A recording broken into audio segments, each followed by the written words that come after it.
Sa Pilipinas, ang online exploitation ng mga bata ay isang nakakabahalang issue na patuloy na lumalala. Sa kabila ng mga batas, bakit nga ba patuloy na dumarami ang mga biktima ng child exploitation? At kaugnay po nito, makapanay po natin si Cheng Veniles, ang National Program Officer ng United Nations Office on Drugs and Crime Program on Cybercrime. And also joining us today is the Regional Counter Cybercrime Coordinator of UNODC of Regional Office for Southeast Asia and the Pacific, Dr. Joshua James. Good morning and welcome here at Rise and Shine Pilipinas. Good morning. Good morning. Good morning. All right, Dr. Joshua, let's discuss the situation in Southeast Asia and the Pacific. So based on your data, we want to know how many recorded cases involve the exploitation of children. So that's a really hard metric to actually get down exact. Okay. Because this type of crime is historically really underreported because of the amount of shame and the fact that it deals with children and children aren't really willing to come out. So we use two different metrics. One is the actual reports to police, which we Okay. expect to be very low compared to That's what the fine. reality is. And the next is online reports of different types of content that are found, but we Okay. don't necessarily know if that's been reported to police. Here naman po sa Philippine context, Ms. Cheng, how many are the cases of online exploitation of children here in the Philippines? Actually, kung titignan mo yung numbers natin, noong 2022, may research na nagsasabi that there were about 500,000 Filipino children that have been abused online.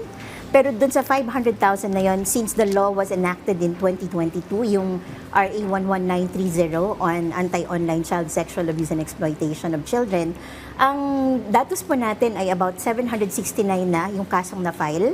Dun sa 769 na yon, 900 po doon yung victims na sinasabi nila. So, medyo malayo yung estimates doon sa kaso kasi, as he mentioned earlier, mahirap yung reporting talaga. Okay, we understand we try to quantify maybe some of the number of cases in terms of online or in terms of the crime reported on the police blotters and among all the different kinds of cases online. We want to know if you have also done research about the reasons behind the exploitation of children. Sure.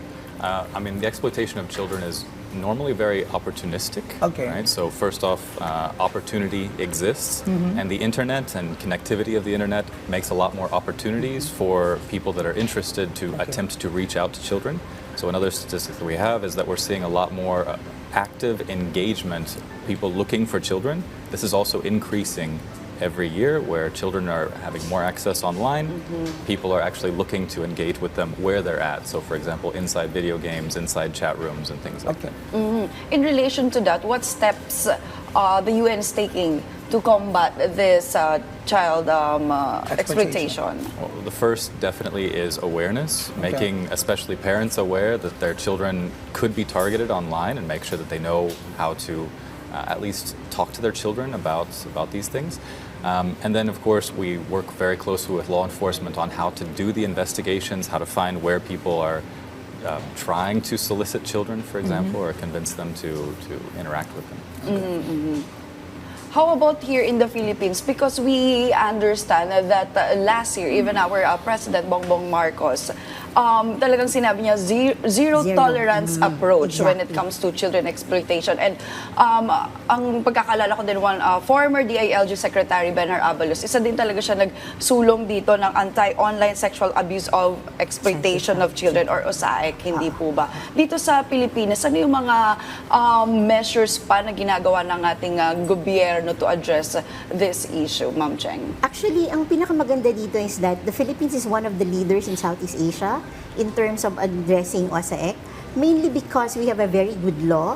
And then, sabi nga kanina ni Dr. James, madami sa ating mga kasama sa gobyerno at saka yung private sector at saka international organizations have been working together to really address the issues on OSAEC. So, maganda po yun na dapat natin tinitignan because everyone is trying to learn from each other, and then dahil po dito ay mas nagiging maigting at magaan ang pagtatrabaho ng bawat isa para ma-address po natin yung OSAEC. Or Dr. Joshua, also we want to know how could the parents, maybe you could give advice to the parents here in the Philippines and abroad, how could the the parents prevent this exploitation of children?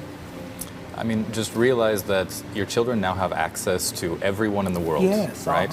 So the best thing that a parent can do is have those active conversations, make sure they're building a relationship, and make sure they talk to their kids about what are they actually doing online, and don't be judgmental about things that happen, because mistakes can always happen.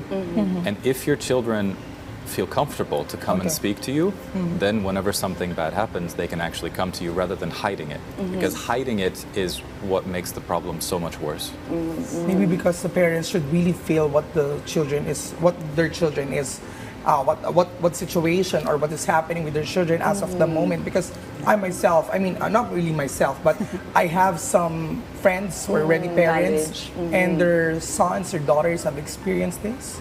So, you know, it's a matter of they're telling us that maybe I should be more close to my children. So I think that's one way, support based on what system. Dr. Joshua said.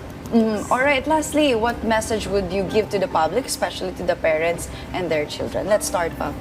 Actually, if you're a father, it's super important that you're teaching your kids how to model what loving looks like, what respectful, healthy relationships look like, so that children don't find time to go on the internet and do stuff that they would not be happy to learn about at a later time. So, siguro yung isa. Pangalawa, we should be building a lot more relationships in the community, because if we're trying to look out for each other, it's a little bit healthier for us to be on the net and outside of it as well.